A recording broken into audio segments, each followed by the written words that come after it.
Okay, so the next tool past the slip leads and the leashes and all of that is going to be your training collar. You can get these at any pet store. Amazon has them as well. They're pretty cheap. The only thing is the fit is important. So they have to put it on, you're gonna slip the chain into itself onto this little ring. And then that kind of creates your collar.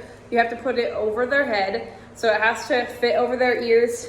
With shepherds and pointy-eared dogs, you have to make sure that it comes back off because for whatever reason, it's harder to come back off.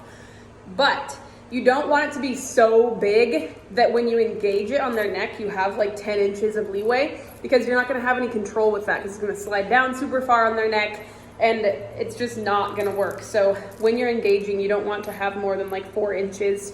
If you're dealing with a Mastiff or some really large dog like that, usually their neck is a lot smaller than their head. So sometimes you have to have a little give and take there, but don't get a freaking 25-inch training collar for a Chihuahua is my thing. So what you're going to do is you're going to slip it over their head, same way that you do for the slip lead. So if you're working them on your left, the chain you pull needs to come over their head and towards their left leg. Same thing for the other side.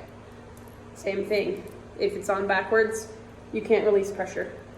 So go to the store. The lighter gauge, the better. If they're really huge links, it's harder to engage it. So you want to make sure that you get a thin weight. They're not going to break, I promise. Go to the store. Don't spend a ton of money on these, especially if you have a puppy, because they're going to grow. So just always check the fit. Get a cheap one. Doesn't matter.